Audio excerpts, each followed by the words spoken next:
Chapter 1. Swift, Silent, Deadly. South China Sea, 2020. As the sun began to rise, hues of orange and pink broke the horizon, illuminating the night sky, as two shadowed figures emerged from the crystal blue waters. The figures, initiating their swift exit with rifles raised at a tactical carry, scanned the small beachhead with sharp focus as their eyes zoned in to the dense jungle that lay ahead. At the peak of dawn, the jungle was barely coming to a rise. The local birds awoke from their sleep, chirping while the cicadas buzzed along. As they listened to the noise of the jungle, the two Recon Marines from the 3rd Reconnaissance Battalion controlled their breath in silence. They crawled within the sand to blend in, scanning for potential roving patrols. One wrong move and all their work would diminish to nothing. The thought always made them cautious, yet excited with each mission that they did.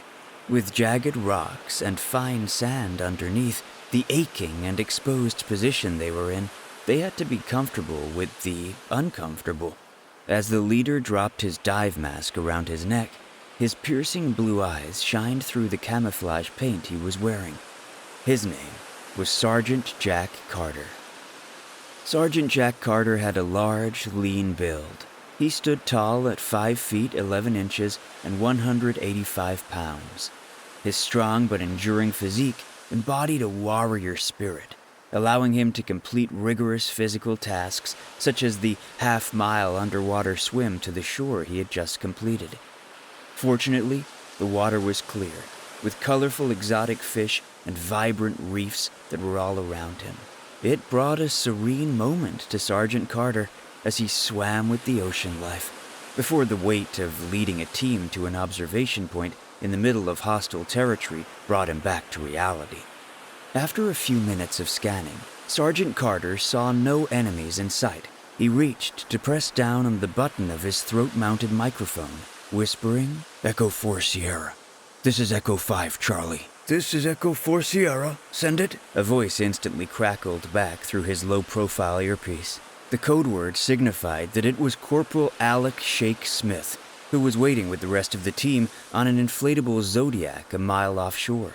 Corporal Shake Smith was an Iranian-American from Ann Arbor, Michigan, although he spent a lot of time growing up and living in Detroit. Originally a heavy equipment mechanic when he joined the Marines, he then went through the basic reconnaissance course a year after Sergeant Carter did. "Echo 4 Sierra. Area secured. Send the team over," Sergeant Carter radioed in. "Roger that," Corporal Shake Smith murmured as silence loomed over again. Sergeant Carter returned the radio to his pack, slowly zipping it up and slinging it onto his back. He used a hand signal from his fellow Marine, Corporal Austin Sheets, to quietly approach the edges of the jungle while trying to remain undetected from any possible threats. Corporal Austin Sheets was a Texas boy, one of the most humorous and laid-back Marines Sergeant Carter had met. His dedication to his team, his professionalism and humility for the job, and his brotherly love is what made Sergeant Carter proud to have him by his side, despite being the new guy on Recon, coming from being a landing support specialist. Sergeant Carter tried to control his breath and find some comfort, but the thought of being behind enemy lines elevated his senses. He thought with nearly 8 years put into the Marine Corps, he was trained to be calm in situations like these, where the success of a mission requires the utmost patience, discipline, and attention to detail. But for some reason, this mission was affecting him differently. As the dawn broke, the crisp morning air was filled with the gentle hum of the small Zodiac boat creeping to the shore, loaded with 3 more men. As soon as the Zodiac hit the soft sand, the men jumped out, lifted the boat, and hid it in the jungle nestled between where Sergeant Carter and Corporal Sheets were lying. Sergeant Carter got up and made his way to Corporal Smith, while 2 other team members grabbed their packs and branched out, starting a perimeter of security. The other team members stayed sharp and aware, right beside Corporal Sheets. "Took you long enough," Sergeant Carter said jokingly.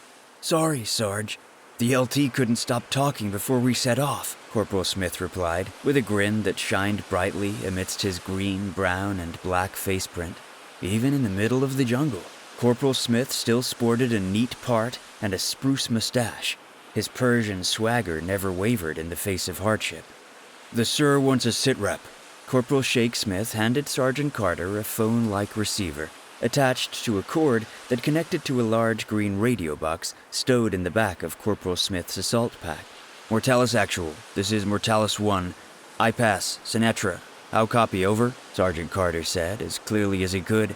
This code phrase meant that he was talking with his officer in charge about what phase they were at in the mission, uniting words to represent checkpoints.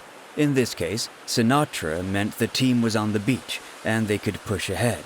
"Mortalis 1, I read you Lima Charlie, carry on out," replied his platoon commander with a firm tone. "Roger, out," said Sergeant Carter as he handed the phone receiver back to Corporal Smith. "Hey bro, you're bleeding," said the voice coming from one of the other men.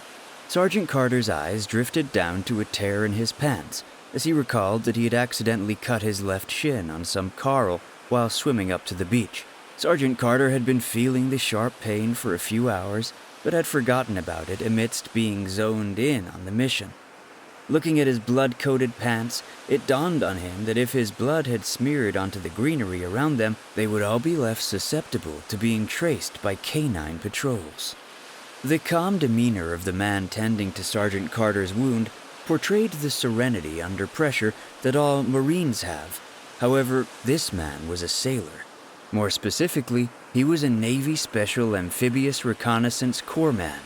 His job was to be the medical expert on the recon team, all while being able to shoot, move, and communicate with his recon brothers. To the rest of the Marines, he was Doc. To Sergeant Jack Carter, he was Carlos Ortega. "Well, don't be shy," Sergeant Carter replied. "Give me a little TLC here." "The silver bullet in my front pocket," Doc Ortega jokingly referred to his rectal thermometer. "Can you dig in there and get it for me?" After pearly white smiles glared through the camouflage face paint, Doc Ortega reached into the side pouch of his small medical pack, pulling out some topical antibiotics, sterile gauze, and elastic bandaging. He then proceeded to tightly wrap the 3-inch bleeding laceration just enough to stop the bleeding, but not enough to restrict circulation to Sergeant Carter's toes. "Thanks for the TLC," Sergeant Carter said as Doc Ortega finished wrapping his shin. "Dude, we aren't even on the target and you got hurt?" Doc Ortega continued to tease, reaching into the Zodiac for the remainder of his gear. "Don't make Daddy Doc mommy you," he continued. Sergeant Carter could feel the other Marines smiling in silence. He decided to just smile and give him the finger for his hard work and sarcasm. It was a team of 4 Marines and 1 Navy doc.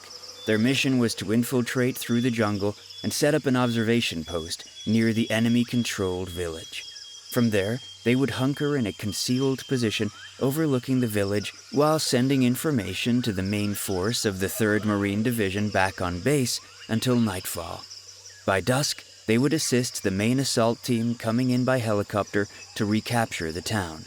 It was a classic Marine recon mission, but still a challenge to Sergeant Carter's recon team. "Hey V," Sergeant Carter ordered as he grabbed his pack from the small rubber craft and donned his boonie hat. "Take point, everyone else. Column formation." Leading the team, Corporal Julian Varela Martinez, affectionately known as V, assumed the vanguard position of the recon sniper. Originally trained as a motor transport mechanic, his outwardly composed and quiet demeanor often lent him an air of intimidation. Yet among his peers, he was renowned as the most amiable soul in the entire battalion. In both word and deed, V extended his unwavering care and support to his comrades, whether they were lifelong friends or newly acquainted strangers. Sergeant Carter, recognizing V's unique ability to connect, frequently tasked him with easing the transition for newcomers to the recon battalion. These fresh recruits faced the demanding challenges of their new roles, but in Corporal V, they found a mentor who was a veritable subject matter expert in an array of fields, from hydrographic reconnaissance to enduring the trials of prolonged separation from loved ones, making him an invaluable source of guidance and camaraderie. The men hiked into the jungle. If the pre-dawn swim hadn't killed Sergeant Carter, then the hike would definitely try.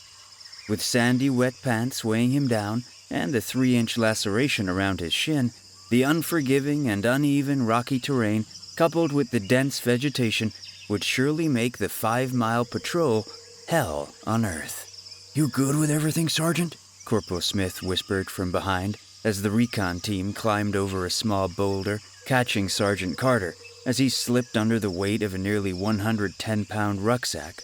"Comfortable with the uncomfortable," Sergeant Carter murmured with a grin as he continued along with his Marines. Entering recon in the Marine Corps required a high level of intestinal fortitude, meaning Sergeant Carter was going to have to push through the pain and discomfort in order to navigate the island jungle's uneven, rocky terrain. 4.5 miles deep into the oppressive thicket, his team, visibly fatigued and breathless, persevered alongside him as they advanced.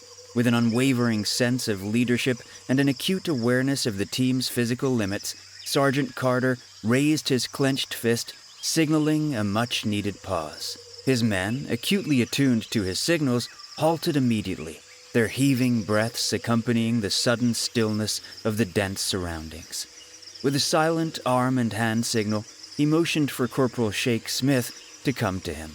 "Have the team hold here. I'm going to take a look ahead," Sergeant Carter whispered. While the team settled in to drink water from their hydration pouches, Sergeant Carter dropped his pack, grabbed the binoculars from his bag, and carefully trotted to find concealment at the edge of the clearing so he could observe beyond his position. "Jackpot," he whispered to himself. Sergeant Carter couldn't help but break a sly smile. In the clearing were dozens of 2- to 3-story buildings, constructed of sheet metal and cement, aligned along a road the length of a football field. The town seemed to mainly consist of men, noting few women who were wearing similar digital green camouflage, standing guard on the rooftops and at entry control points along the main roads. Large military trucks moved through the town, carrying supplies to aid what seemed to be a forward operating base for the enemy. Situated between 2 formidable, foliage-shrouded hills, a dense curtain of trees and undergrowth made navigation a daunting endeavor for anybody to hike through. Thus, it was the perfect spot for Sergeant Carter's recon team. Sergeant Carter stowed his binoculars and headed back to the team. He radioed to his platoon commander that they had made visual contact and were moving into an observation point. After the command replied with an understanding, he took his team up the hillside, careful not to alert any possible roving patrols. Once the team reached the halfway distance to the peak of the hill, they settled into a 360-degree security perimeter. Sergeant Carter had set up shifts for his team to equally observe, report, provide security, and get some rest before the main assault team landed. The team already knew their observation time over the town was limited, and they radioed in as much information as they could regarding the number of possible hostiles, machine gun emplacements, who was coming in or out of the town, and the perfect landing zone for the assault helicopters. While on a resting shift, Doc Ortega pulled from his pack an MRE, meal ready to eat. He glanced in disappointment as he read the title to be Veggie Omelet. "Sergeant Carter," Doc Ortega whispered, "can we trade?" Sergeant Carter took a break from gazing into his setup spotter's scope and studied Doc Ortega's MRE. He then reached into his pack and pulled out a jalapeno patty MRE, one of his favorites. "Sorry, Doc," Sergeant Carter dismissed. "Come on," Doc Ortega pleaded. "Remember that time I paid the tab at the Revolution Gentleman Club?" "Doc, that was weeks ago. You can't be holding on to that one." Sergeant Carter tried to suppress a smile. "Even after I pulled my back, carrying you back to base before curfew?" Doc Ortega teased. Sergeant Carter couldn't help but toss his MRE over to his doc, which was met with a small laugh from Corporal V. "Corporal V," Sergeant Carter said, "how's that range card going?" he asked, hoping to move the conversation away from another one of Doc Ortega's blackout stories. Corporal V, concealed in his ghillie suit, maintained watch over the terrain below using his M110 SASS semi-automatic sniper system. As he peered through the rifle scope, He meticulously sketched the town and recorded precise distances to key landmarks within, a process that aided him in compensating for bullet drop and optimizing his role as a sniper. "All done," Corporal V stated. Sergeant Carter gently moved over to Corporal V's position and took a look at his card. "Looks good. Just remember the wind direction is east, not west," Sergeant Carter mentioned, adding a pat on Corporal V's back. As the sun descended beneath the thick jungle canopy, casting dappled shadows and ushering in hues of twilight, Sergeant Carter and his team remained unwavering in their vigilance, steadfastly upholding their strategic observation point overlooking the enigmatic town. "Hey man, isn't your re-enlistment coming up? Where are we doing it?" Doc Ortega whispered to Sergeant Carter, trying to pass the time. "Wouldn't mind a nice beachside, hopefully. Captain Sladen can do the re-enlistment for me," Sergeant Carter answered. "What about after?" Doc replied. "Hit the local bars hard, liberate the women from their boring lives, and exfil before their husbands know we were there," Sergeant Carter joked. They both smiled, trying to muzzle their laugh as quiet professionals. "Of course, that's if I don't want to get out and go back to school," Sergeant Carter added. "Ah, come on, man. You know that ain't the place for us, Sarge," Doc Ortega answered. "I don't know about you, but I couldn't handle a bunch of lazy college kids telling me how their lives were so much better than ours because their mommy and daddy let them have lifelong debt and a superiority complex." "Okay, then what are you doing? You haven't submitted any re-enlistment paperwork?" Sergeant Carter asked. I got friends out there," Doc Ortega smiled. "They'll want to hire somebody with what I know and do," he added with an assured wink. After the darkness sunk into the jungle, Sergeant Carter checked his Garmin watch to read 22:30. His Marines were well rested, hydrated, fed, and ready for a fight. As bright diamond stars and a pale full moon illuminated the sky, Sergeant Carter ordered his team to get their plate carriers and helmets on. Each of them flipped on and adjusted their PEQ-15 infrared lasers on the barrels of their rifles, giving them the ability to aim with a laser pointer that could only be seen in night vision. "Mortalis Actual, this is Mortalis 1, standing by for assault," Sergeant Carter whispered over the radio as he flipped down his night vision goggles, illuminating the darkness with a green hue through 2 narrow tubes. It was time for the attack, and Sergeant Carter waited to hear the roar of helicopters in the distance. However, the radio wasn't transmitting anything from their commander. There was nothing but dead silence. "Hey Smith, did you grab extra batteries for this thing?" Sergeant Carter whispered in an irritated tone. "I know that it's charged. Maybe the signal is bad here," Corporal Shake Smith replied, trying to defuse the possibility of a scolding after the mission was over. Sergeant Carter was faced with a choice: maintain his position, ensuring no nearby enemies would be alerted, or move to higher ground to obtain the signal to talk to his platoon commander. At that moment, he could hear voices up the hill, not too far from their location, so he decided to wait. 20 minutes felt like an eternity as they waited for their platoon commander to answer. There was finally a reply. "Stand by, Mortalis 1.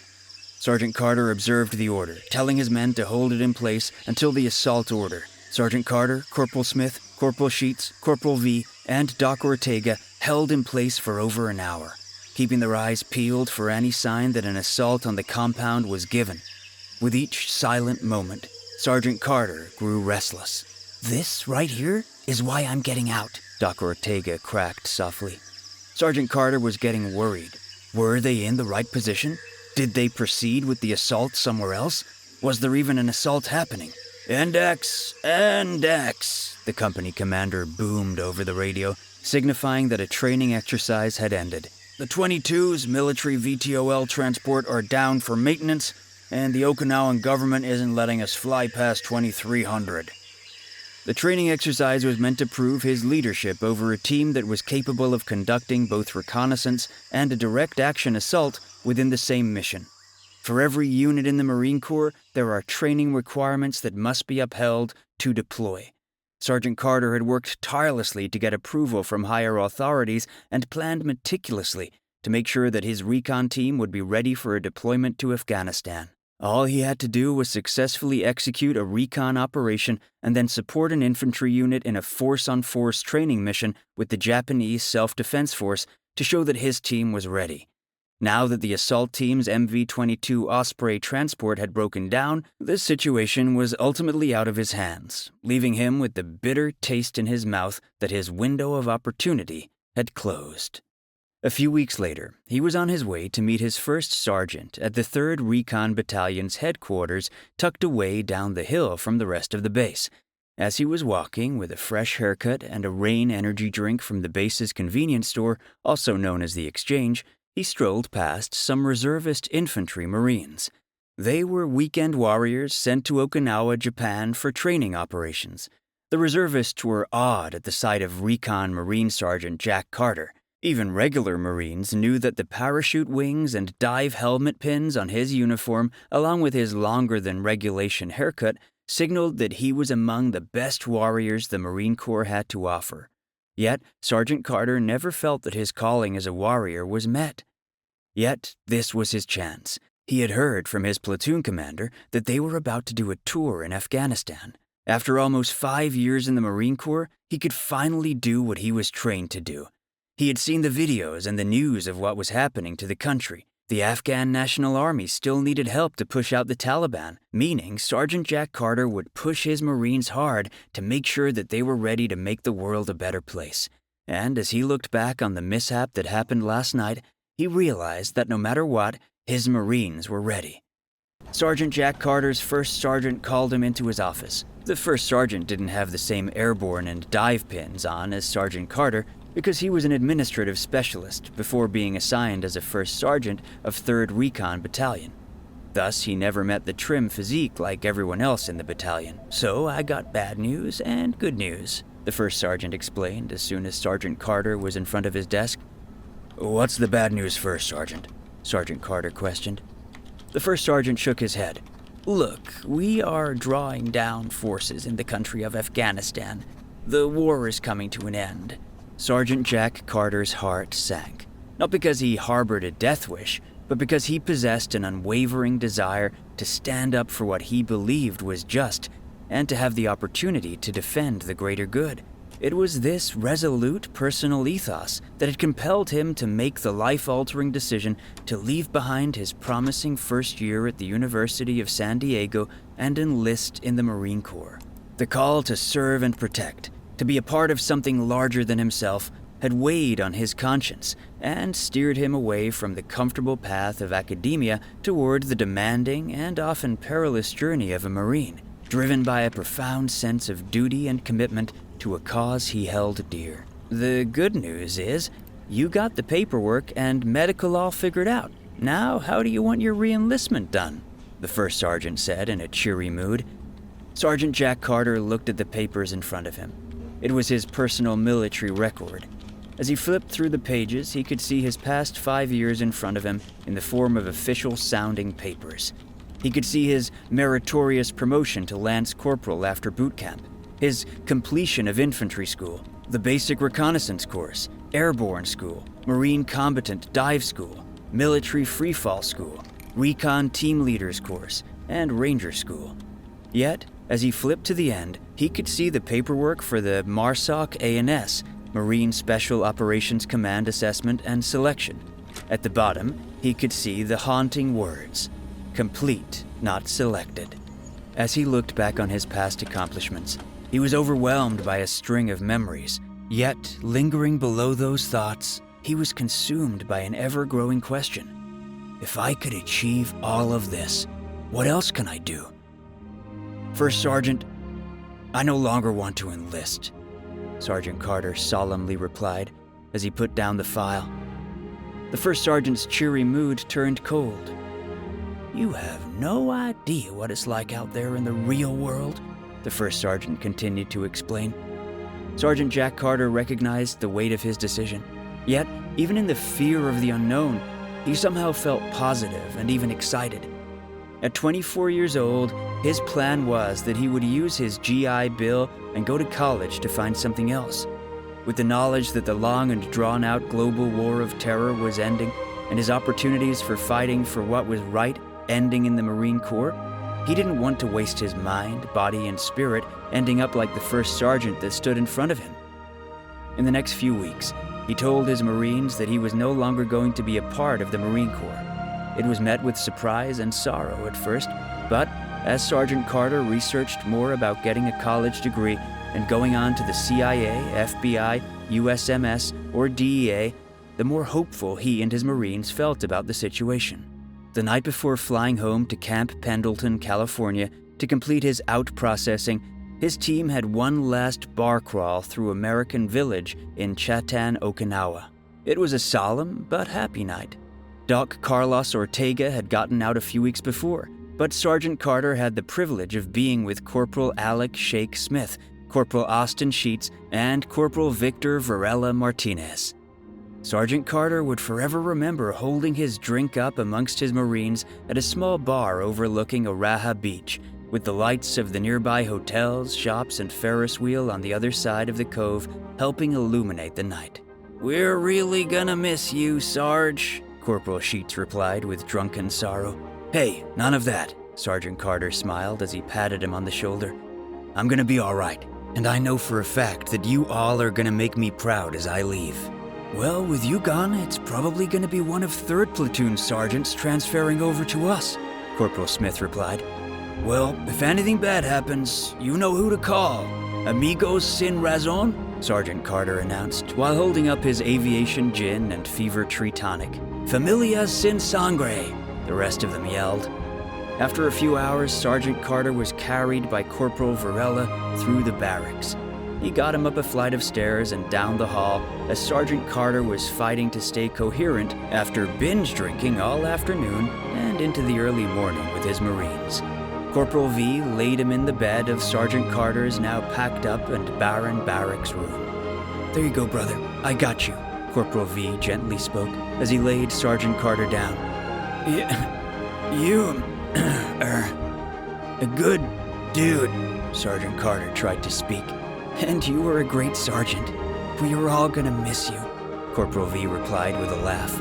"I'm gonna miss you guys. I'll see you later," Sergeant Carter said before nearly passing out. "Goodbye," Corporal Victor V. Julian Varela Martinez said with a smile. He went to turn the lights off as Sergeant Jack Carter drifted off to sleep in his now barren barracks room. Sergeant Jack Carter would never see his Marines again. After being handed his DD-214, he was stripped of the old customs, courtesies, traditions, and routines. He was no longer a team leader, nor was he a reconnaissance Marine. He was now just Jack Carter. Alec Shake Smith, Austin C. Sheets, and Victor Varela Martinez were all Marines that passed away in 2022. They had all served honorably in the same unit as the author. While they weren't in Marine Recon, the author felt that this would be the best way to memorialize who they were and how much they meant to him.